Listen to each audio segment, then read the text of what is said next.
I truly believe we can get in the way of the promises of God through disobedience. And last year, the Lord kept telling me to fully operate my cleaning business. And I allowed one client in March to upset me so bad, I completely walked away from it all year. I didn't do a cleaning job. And I struggled financially last year. I struggled. I put myself in a place where ruined my credit, started trusting anything and everything, got scammed. Still haven't. I still haven't bounced back from that, but God is making a way. But I'm giving transparency because had I just done what God was telling me to do and didn't operate in emotion by this client upsetting me, I truly don't believe I would have had such a rough year financially. I think that it was my disobedience. I don't think God had forsaken me. I think that He was ready for me to come out of my Job season, which I was in for years. Even though He warned me and told me I would go into it, I do think there was a time where God was trying to bring me out of it.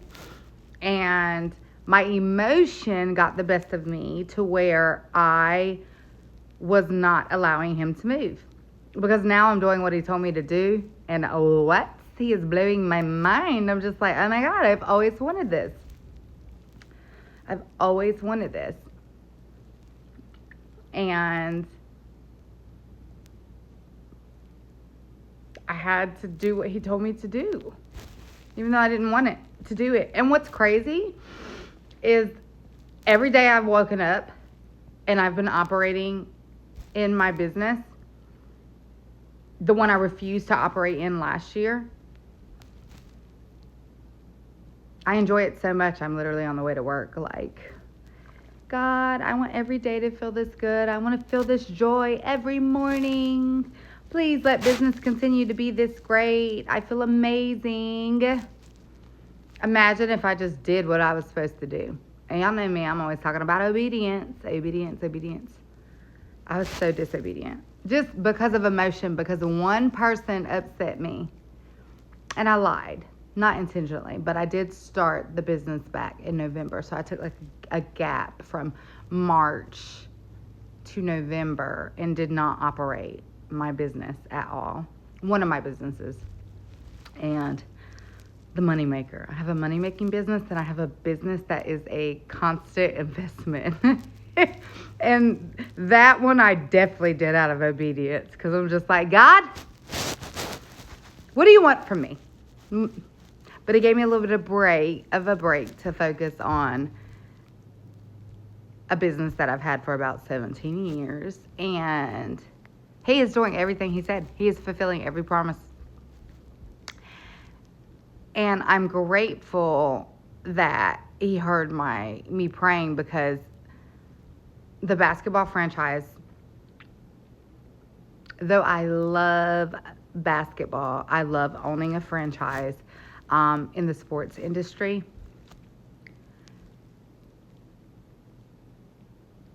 It's nice to get a break from it because, you know, God is the one that funds things, and I thank God because He comes through all the time. But I feel like I need to start being more transparent about how God has positioned me into the place where He's positioned me. Because I think that it maybe could help others if I talked about it a little bit more. And there's things that I've been watching videos on and sending them to my children, like teaching them not to operate in emotion. My oldest tends to do some things sometimes in emotion, and it gets her in situations. And I used to be that type of person where I was just like, everything I did was because of the emotion I was feeling. And I just, last year, knowing, thinking of everything I gone through because of my disobedience not to operate in this business was just ridiculous. So if I could share this with someone and maybe they receive it, I pray that you do receive what I'm telling you. and just trust God. I've pretty much been a businesswoman my entire adult life. I don't do well working for other people because of my calling, because I have never been the type of person who can dismiss God telling me to go do something for man. And that's the reality of it. And now I'm sitting in this area of comfort. It feels permanent. Feels like my promised land. And I had to go through to get here, but I can honestly say that I maybe would have got here sooner had I just been obedient.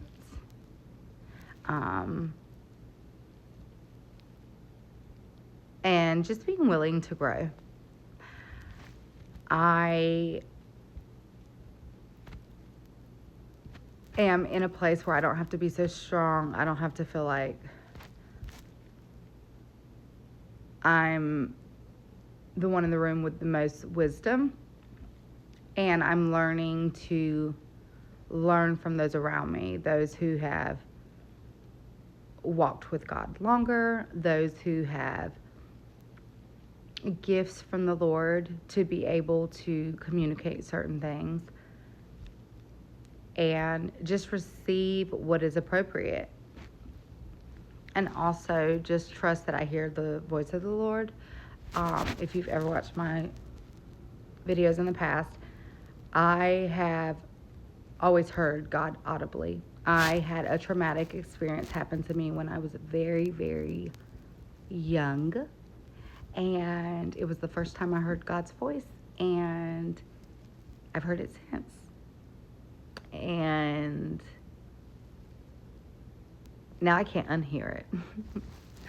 I know his voice so well, and I've learned to trust him and trust what he's telling me, and not have to go through the cycle of, is this God? Is this God? Are you speaking to me? Is it you? Am I hearing you correctly?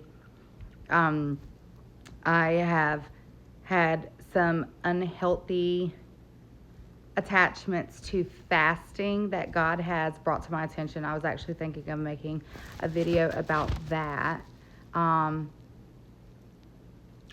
how sometimes we can create these religious ideas that kind of put God in a box. And it took me really sitting down and hearing him, asking God to check me, check my heart posture, my behaviors. And being a mother is so important to me that if there's something going on in my life where I don't feel the most aligned with God, I use it as a teachable moment for my children. And I really communicate the things that I'm going to, as it's kind of put on my spirit to do so. I feel like the closer I get to God, and as my wisdom increases, I've learned to be a lot slower to speak as it pertains to my kids. And I think that it causes less confusion for them. I'm learning essentially to have a balance to where I'm not so in the spirit all the time, because they need to be able to understand the things happening around them. And I think it's excellent for that growth. It's definitely growth. But I'm going to make a video about fasting. It was put on my spirit as I was saying this. I'm just going to continue to post. I haven't posted in a while. And I have so much to tell you guys. So stick around.